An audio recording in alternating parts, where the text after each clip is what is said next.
Assalamualaikum warahmatullahi wabarakatuh. Salam sejahtera dan selamat malam. Kita jumpa lagi dalam siaran Garasi TV hari ini, 21 hari bulan November 2021. Selamat berhari Minggu.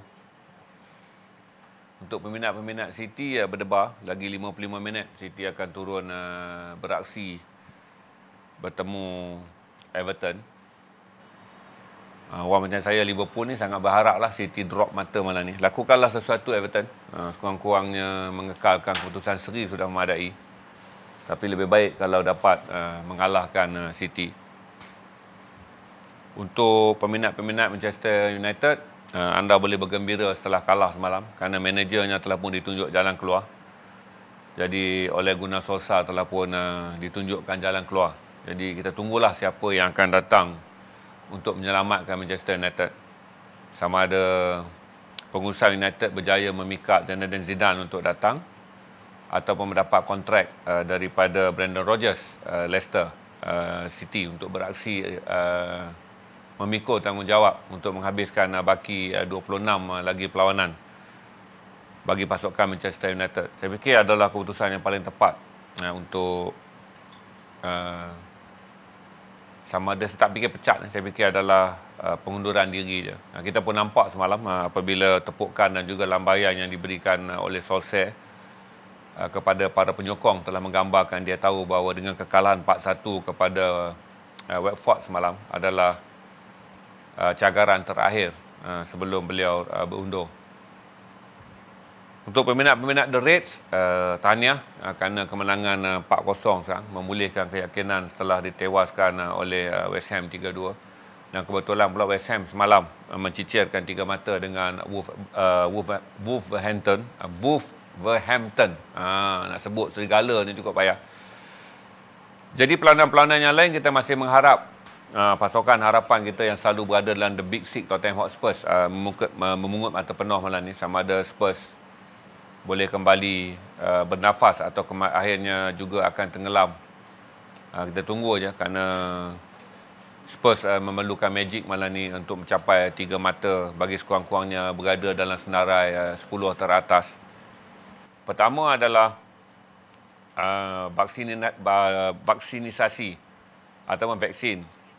8 bulan sudah saya stream, anda boleh masuk ke dalam YouTube dan tengok betapa teruk orang bantai saya mengenai apabila saya menyenaraikan kedudukan keupayaan vaksin dengan memberi gambaran bahawa Pfizer dan juga AstraZeneca berada pada kedudukan di mana selepas COVID melanda, Pfizer yang mempunyai kekuatan 88% daya tahan diturunkan pada kadar 70 lebih peratus, manakala AstraZeneca diturunkan pada kadar 78%. Pada waktu itu Sinovac tidak diturunkan. Tetapi Sinovac ketika belum datang virus Delta dan juga virus Alpha ni, Delta yang paling utama, kedudukannya hanya 56% ketika diuji kepada virus biasa. Berarti apabila laporan lapangan yang baru dikeluarkan 2 minggu sudah dengan mengatakan bahawa vaksin pada kadar 6 bulan akan turun ke parah 29% keberkesanannya. Maka itu, walaupun kerajaan tak pernah mengeluarkan sebarang bentuk penyataan mengenai status vaksin Sinovac, berarti Sinovac sekarang menjadi vaksin yang telah pun, orang yang ambil vaksin Sinovac telah pun menerima tawaran utama untuk membuat booster bagi kali ketiga. Tuan-tuan dan perempuan, jangan ambil hanya kerana tuan-tuan rasa tuan-tuan ada 2 dos vaksin, boleh masuk ke panggung wayang, boleh pergi minum kopi, boleh apa semua, sebagai take for granted. Kerana saya fikir kata dos ketiga adalah penting, berikutan beberapa benda yang saya akan bangkitkan sekarang. Terutama kajian lapangan telah membuktikan bahawa pakar kesihatan luar negara dan tempatan telah mengesahkan kekuatan vaksin hanya bertahan 29% selepas 6 bulan. Tetapi sudah tentulah Sinovac mengalami daya tahan yang lebih rendah kerana ketika diuji sebelum datangnya varian Delta dan varian Alpha, kedudukan Sinovac hanyalah berkeupayaan 56%. Berarti kalau Delta dia mungkin turun 40% lebih, dan kalau diuji dengan Alpha mungkin dia boleh bertahan pada paras 50% daripada paras asalnya 56%. Dia kena vaksin dia yang paling rendah dari segi keupayaannya. Tetapi oleh kerana Malaysia pada waktu tersebut memerlukan vaksin yang segera, maka kita ambil Sinovac. Jadi tuan-tuan yang mana menerima semula tawaran Sinovac, sila pastikan saudara hadir. Kerana pemvaksinan di Malaysia bagi booster adalah pemvaksinan yang ramai orang tak ambil peduli. Untuk pengetahuan tuan-tuan, berhati-hati kerana nanti saya akan bangkitkan apa yang sedang dihadapi oleh Jerman dan apa yang sedang dihadapi oleh Belanda. Tapi sebelum tu, sebelum apa-apa ni, terutama mereka yang tinggal di negeri yang akan dilanda banjir. Kelantan umpamanya, pemvaksinan secara populasi masih lagi 60%. Saya dah beritahu bahawa 3 hari lepas, Agensi Bencana Alam Malaysia, NATMA, Jabatan Perdana telah mengeluarkan kenyataan bahawa kajian daripada Jabatan Meteorologi memberi unjuran bahawa pada Disember membawa kepada Mac, Kelantan akan menghadapi 6 kali kadar penurunan hujan yang lebat. Bukan 6 kali ganda. Berarti Disember, Januari, Februari dan Mac, Kelantan akan ada 6 kali hujan turun dengan lebat. Berarti ada 6 kali potensi Kelantan menghadapi banjir. Tetapi tak tahu banjir besar, tak tahu banjir kecil. Tetapi begitu pengkadarannya, Kelantan dianggap satu lagi zon paling merah. Kalau saudara buka berita sekarang dan saudara aware, selatan India sedang dilanda dengan banjir yang teruk. 6 hari berturut-turut hujan turun dan selatan India kini sedang dikarami banjir besar. 19 orang meninggal semalam mengikut laporan Al Jazeera. Berarti mereka yang berada di Kelantan ramai yang tak ambil vaksin. Walaupun kadar pemvaksinan dewasa nasional telah mencapai 97.8% yang telah menerima 1 dos dan 95.6% telah menerima 2 dos. Jadi saya ambil kira macam ni, ada 450,000 orang dewasa di Malaysia berusia 21 tahun ke atas tidak divaksin langsung. Mereka 460,000 orang dewasa berusia 18 tahun ke atas di Malaysia tidak divaksin langsung. Daripada jumlah 2.3 juta yang kerajaan sasarkan, berarti kalau 2% kerana kita hanya ada 97.6, berarti ada 460,000 ke 500,000. Setengah juta rakyat Malaysia berusia 18 tahun ke atas menolak untuk menyertai program pemvaksinan nasional. Satu. Yang kedua, kita masih lagi baru mencapai 87% mereka yang berusia 12 hingga 17 tahun di peringkat pemvaksinan kanak-kanak dan remaja. Berarti daripada kerajaan sasarkan 3.2 juta, kita ada lebih kurang 350,000 orang yang tidak divaksin. Campur semua, kita boleh unjurkan di Malaysia hampir 800,000 orang yang sepatutnya telah divaksin tapi tidak menyertai program pemvaksinan nasional. Sama ada daripada mereka yang berusia 18 tahun ke atas ataupun mereka yang berusia 12 hingga 17 tahun. Tetapi secara totalnya, rakyat Malaysia telah mencapai 78% populasi keseluruhan yang telah divaksin. Kenapa saya pilih tema ni tuan-tuan? Kerana Kelantan adalah negeri yang paling rendah pemvaksinan. Satu. Yang kedua, ada orang yang di Kelantan sekarang ni mengambil Sinovac. Berarti selepas 3 bulan Sinovac ataupun menjelang 6 bulan Sinovac, keberkesanannya mungkin keberkesanan yang terendah iaitu 29%. Jadi kalaulah Kelantan dilanda banjir besar, kerana ini bukan kata saya, NATMA telah melancarkan pelbagai sains. Saudara boleh Google je NATMA dan banjir besar Kelantan, news latest. Saudara boleh lihat NATMA meluluskan berjuta-juta ringgit kepada kerajaan Kelantan sebagai persediaan. NATMA telah menyediakan ratusan kaki tangan tambahan. Semua unit kekuatan yang di bawah agensi penguatkuasaan yang berkaitan dengan banjir, rela, Jabatan Pertahanan Awam, bomber, polis semua telah pun menumpukan fokus untuk memastikan banjir yang dijangka 6 kali pada kadar hujan turun lebat sepanjang tempoh 8 bulan yang dikaji, Kelantan mungkin mengalami banjir besar. Sekiranya berlaku banjir besar, berarti ramai orang akan dikumpulkan di pusat perpindahan banjir. Berarti masalah kalaulah orang yang tidak divaksin dengan orang yang divaksin. Berlaku banjir tuan-tuan, nak buat pengasingan, nak menyediakan pusat perpindahan sementara PPS untuk yang divaksin dengan tak divaksin akan menyukarkan keadaan. Sudah timbul penganiayaan kepada pihak penguatkuasa kalau dia terpaksa menyediakan ini adalah untuk yang tak divaksin, yang ini adalah untuk divaksin, bot ini adalah untuk orang yang tak divaksin, bot ini adalah untuk orang yang divaksin. Jadi akan menimbul banyak masalah apabila berlaku kecemasan. Dan yang kedua, sekiranya 6 kali hujan yang diramalkan dalam tempoh 4 bulan kajian oleh Jabatan Meteorologi, 6 kali akan ada banjir besar ni tuan-tuan. Berarti seorang akan berada di kemah pusat perpindahan banjir ni pada kadar yang kerap dan mungkin panjang. Jadi saudara ambil pengajaran sebelum datang musim banjir ni. Bagi mereka yang belum divaksin atau belum di booster, booster lah.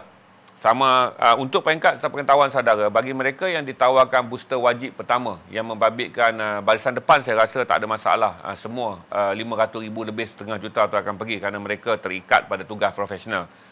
Comorbidity ada 3 juta orang, manakala bakinya sekitar 5 juta orang adalah warga veteran atau warga emas berusia 60 tahun ke atas. Daripada jumlah 8.2 juta yang ditawarkan untuk menyertai vaksin, hampir 1 juta saja yang telah mengambil booster. Manakala sekarang ditawarkan 40 tahun ke atas bagi mereka yang mengambil Sinovac. Jadi siapa saja yang ambil Sinovac, terutama mereka yang tinggal di kawasan yang dijangka akan berlaku banjir. Kalaulah Kelantan dibaca dengan keadaan paling serius, 6 kali banjir besar akan dijangka dalam tempoh 4 bulan, merujuk kepada perubahan cuaca ekstrim di negara-negara di seluruh dunia, termasuk petunjuk pintu masuk monsun timur laut sekarang adalah India. Jadi pintu masuk di India telah 2 kali dilanda banjir besar bulan lepas dan sekarang 6 hari berturut hingga hari ini hujan masih turun. Berarti kita tahu bahawa jangkaan pintu masuk bagi monsun timur laut ataupun dipanggil Tengkujuh di Malaysia juga akan ekstrim tahun ini. Jadi mereka yang berada di Kelantan, kerana Kelantan adalah negeri yang kedua mempunyai kadar pemvaksinan paling rendah secara populasi, iaitu hanya 60%. Kemudian diikuti oleh Sabah. Tapi Kelantan adalah negeri sasaran banjir. Begitu juga mereka yang tinggal di Terengganu, mereka di tinggal Kota Tinggi Keluang di sekitar Johor, mereka yang tinggal di Bagan Datoh dan di kawasan-kawasan yang dikenal pasti banjir di Perak, mereka yang tinggal di Kedah yang sentiasa terdedah pada banjir, terutama yang berada di sekitar Yan Sik, termasuk Kota Star pun di mana mengalirnya Sungai Kedah tu, dan mereka yang berada di Teluk Ensen Perak, mereka yang berada di sepanjang pantai barat di negeri Selangor. Tuan-tuan yang mana perlu di booster-booster, kerana apabila tuan-tuan dikumpulkan di pusat perpindahan banjir, tuan-tuan dah tak boleh macam sekarang.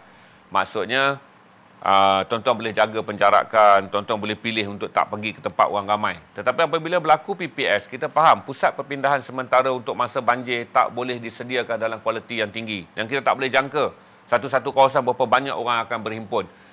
Jadi bagi mereka yang tak di-booster dengan ketahanan 29% kekuatan vaksin Sinovac, elok booster kalau dah 40 tahun ke atas. Bagi langsung yang tak pernah divaksin, elok vaksin. Sebagai persediaan, walaupun selama ni saudara kata saudara tak di booster dan saudara tak akan menyusahkan orang. Tapi apabila berlaku banjir besar, saudara akan dipindah dan akan berada bersama dengan orang yang telah divaksin. Jadi ini advice bahawa langkah satu lagi tuan-tuan. Dulu orang selalu maki saya pasal Green Lane. Sekarang saya dah bagi tahu dah. Bukanlah saya ni pakar tuan-tuan. Tapi lama bekerja dalam media, salah satu yang boleh kita buat adalah mengumpulkan fakta dan melihat bagaimana fakta bergerak pada kadar hari ini dan kesan fakta itu pada hari depan. Dulu saya dah beritahu Green Lane, orang yang tak disuntik tak akan boleh masuk komplek, tak akan boleh masuk shopping. Dimakinya saya. Kemudian saya beritahu ada kemungkinan vaksin Sinovac akan memerlukan booster kerana daya ketahanannya merendah apabila Sinovac dibawa masuk belum datang Delta, vaksin virus yang 4 kali ganda kekuatannya yang melanda India. Belum ada Alpha, virus yang 2 kali kekuatannya daripada virus biasa yang melanda Eropah. Belum ada Lambda dan juga sekutu 7 virusnya daripada Amerika Latin. Cuma ambil berat supaya pada musim banjir nanti, kita tidak membebankan diri kita dan juga masyarakat dan juga keadaan kerajaan dengan 2 perkara. Pertama adalah untuk menyelamatkan masa banjir. Yang kedua, kita mengalami apa yang dipanggil sebagai penyebaran wabak COVID-19 di pusat perpindahan sementara banjir. Itu advice saya supaya saudara faham. Kedua, Mahfuz akan tunjukkan gambar. Saya tunjukkan gambar tentang apa yang sedang berlaku di Rotterdam. Maksudnya Eropah bila datang musim sejuk, walaupun mereka mengalami kadar pemvaksinan yang agak selesa, iaitu 70% ke atas, UK telah mencapai hampir 75%. Untuk pengetahuan anda, Singapura dan Malaysia disenaraikan antara yang terbaik. Sebab kita secara populasi dah capai 78, Singapura dah capai 80% kerana Singapura dikuatkan lagi oleh suntikan warga negara berusia 5 hingga 11 tahun. Kita belum. Singapura negaranya kecil, hanya 5 juta lebih penduduk, tak sampai 6 juta dan mereka telah melancarkan pemvaksinan hinggalah peringkat 5 hingga 11 tahun. Selain 12 dan 17 tahun dan sebelum itu mereka telah melancarkan 18 tahun ke atas. Tetapi saya bagi tahu pada saudara, di Holland, Rotterdam, salah satu bandar yang besar, berlaku rusuhan yang sangat teruk dalam tempoh 2 hari dan 3 hari ini oleh kerana kerajaan Belanda telah memilih untuk melancarkan semula 3 minggu MCO. Berarti perintah berkurung secara ekstrim kini kembali melanda Eropah. Eropah ni tuan-tuan, perintah berkurung mereka secara ekstrim adalah bermula pada April 2020 dan berakhir pada Ogos 2020. England telah buka dia punya sempadan adalah pada 17 hari bulan Julai 2021. Berarti mereka melalui kadar yang ekstrim angka jangkitan dan kadar yang ekstrim bagi perintah berkurung. Belanda mengisytiharkan semula bahawa selain daripada orang yang tidak divaksin telah disisihkan. Maksudnya tak boleh naik MRT, tak boleh masuk apa, tak boleh apa. Apa saja yang tak dibolehkan, mereka yang tak divaksinkan di Belanda tak dibolehkan. Diburukkan lagi oleh keadaan kerana kadar pemvaksinan dan orang tak vaksin ni agak tinggi dan juga wabak yang melanda pada musim sejuk. Kerana bila datang musim sejuk, sesama dan juga COVID dibaca dalam radar yang sama. Berarti sukar untuk memastikan orang diserang sesama musim salji dengan orang diserang oleh COVID. Berarti COVID pada gejala 1 dan 2 menyamai orang yang kena sesama. Maka Eropah berada dalam keadaan panik, maka kerajaan Belanda mahu melancarkan semula perintah berkurung 3 minggu. Itu berlaku rusuhan. Satu adalah rusuhan kerana golongan yang tak divaksin merasa mereka makin tersisih. Dan yang kedua, kerana kerajaan Belanda mengumumkan perintah berkurung untuk menutup kebebasan sosial, ekonomi dan kebebasan sosial dan ekonomi selama 3 minggu. Menjadikan ada potensi Belanda akan melalui proses perintah berkurung hinggalah Christmas. Kerana kita tahu bahawa Christmas akan jatuh pada musim salji hebat. Berarti walaupun dia cuba 3 minggu, berarti benda tu akan dilanjutkan sampai ke Januari. Kerana musim sejuk ni akan heavy menjelang pertengahan Disember, bawa hinggalah penghujung Januari. Itu keadaan di Belanda. Saya dah tengok rusuhan apa semua. Kerana saya fikir kata satu yang saya puji dan saya bangga dengan negara kita, walaupun dekat Facebook ni berkompang, bertenggek lah orang yang kononnya vaksin ni apa, tapi vaksin ni Yahudi, Illuminati apa semualah yang selalu saya sindir-sindirkan tu. Tetapi kadar pemvaksinan kita mencapai 78.5% mengikut populasi penduduk. Berarti ramai rakyat Malaysia komited. Bagaimanapun, sekarang kita pergi kepada frasa untuk tuan-tuan semua faham bahawa apabila booster, saya mendaftar untuk booster tapi AstraZeneca tak boleh. AstraZeneca mestilah mencapai 6 bulan daripada tarikh terakhir di booster. Berarti saya hanya boleh masuk booster pada bulan Mac. Tapi tuan-tuan yang mana ambil Sinovac diberi keutamaan kerana saya tahu kajian lapangan mengatakan Sinovac yang lemah. Saya fikir angka 29% yang dikeluarkan secara umum adalah merujuk kepada penurunan ketara ketahanan vaksin Sinovac. Jadi mana-mana anda, dan saya fikir 8 ke 10 juta rakyat Malaysia yang menerima Sinovac berusia 40 tahun ke atas, anda sekarang akan menerima mesej untuk segera divaksin. Kalau ada mak ayah, suruh mak ayah vaksin, terutama yang tinggal di Kelantan, di Terengganu, di kawasan Johor yang selalu banjir, orang-orang yang berada di Kedah ni, orang Baling, orang Pedu, orang Kuala Nerang, orang Sik, orang Yan. Pergi vaksin. Yang selalu kena banjir di Pulau Pinang, Juru, orang yang tinggal di Bagan Datoh, yang selalu kena banjir, pergi tuntik vaksin. Sebab apa? Kita takut kali ini kita rasa kemungkinan kita mengalami tengkujuh yang buruk. Ada potensi yang tinggi daripada kajian sains. Setelah saya beritahu banyak kali, cuaca ekstrim telah melanda seluruh dunia, berarti Malaysia juga tak dapat lari daripada cuaca ekstrim. Okey, mana yang nak tunggu Imam Mahdi dan juga Nabi Isa AS datang selamatkan saudara tu, tak apalah. Mana yang percaya bahawa selagi belum datangnya hari di mana Imam Mahdi dan Nabi Isa datang, hari itulah kita masih lagi bertanggungjawab ke atas diri kita, masyarakat kita. Dari segi fik makasih syariah ni, iaitu nak menjaga agama, menjaga kesihatan, menjaga akal, menjaga harta dan menjaga nyawa. Maka saudara pilih dulu fik makasih syariah ni untuk memastikan saudara mengutamakan 5 perkara yang telah dimakasihkan kepada kita. Jadi suntik, booster, yang mana belum suntik, terutama yang tinggal di Kelantan kerana kadar pemvaksinannya rendah, ingat Jabat Natma dah bagi tahu Kelantan akan menghadapi 6 kali hujan lebat. Cuma tak dapat dipastikan berapa kadar taburan hujan daripada bermula Disember ni membawa hingga Mac 2022. Bagi satu lagi saudara tengok di Jerman, di Bavaria di Jerman, untuk menunjukkan bagaimana Eropah sedang mengalami kemelut baru. Berarti kalau dulu kita kata bazar Ramadan di Malaysia aja ditutup apa semua, Bavaria di Jerman dan banyak bandar-bandar di Jerman yang telah memulakan sepanjang Disember persediaan untuk meraihkan Christmas pada 25 Disember. Eropah juga memiliki bazar. Bazar di Bavaria telah dibatalkan walaupun bangunan telah dibina, peniaga dah nak meniaga, tetapi oleh kerana angka COVID meledak dengan tinggi dan kebimbangan orang, sekiranya tidak dikawal dia akan menghasilkan mutasi baru. Walaupun Delta dianggap sebagai mutasi yang terhebat, serta satu lagi mutasi baru yang dikenali sebagai AY42 tu, tapi Delta yang lebih luas, tetapi kerajaan tempatan di beberapa negeri di Jerman telah mengambil keputusan untuk menutup bazar Saya sebut bazar lah, saya tak tahu orang putih sebut apa.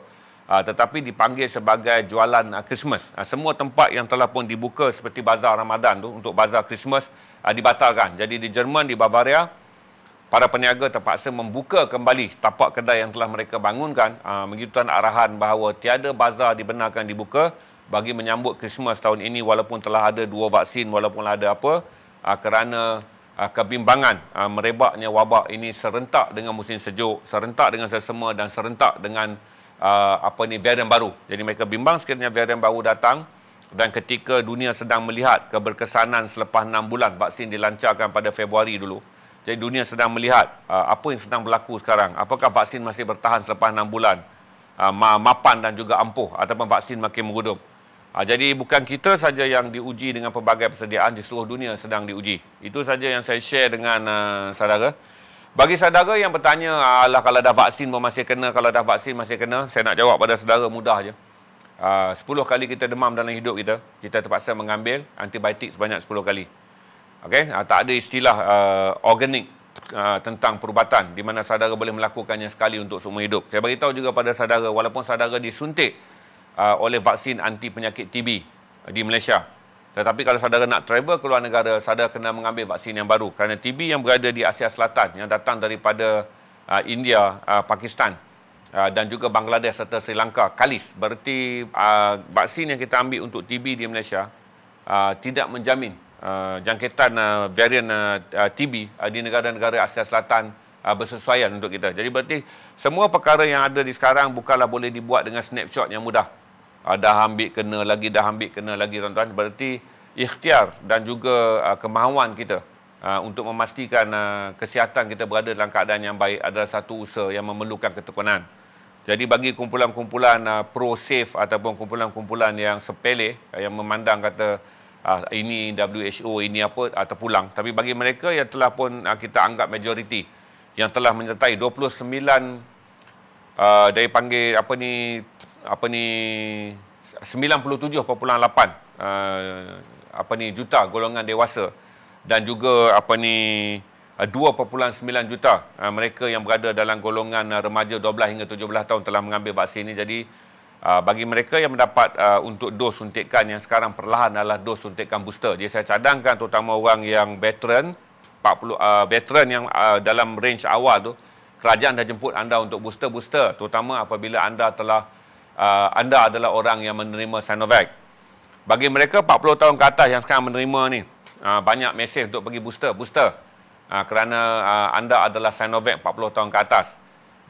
Jadi ini secara tak langsung menghantar isyarat. Kajian lapangan menunjukkan bahawa AZ, AstraZeneca dan juga Pfizer masih lagi boleh bertahan bagi golongan 40 tahun ke atas. Tapi 60 tahun ke atas, anda kena apa jenis vaksin pun, anda dijemput untuk di-booster, penuhi jadual booster anda. Begitu juga mereka yang mempunyai comorbidity. Pastikan anda pergi booster kerana anda adalah kumpulan terdedah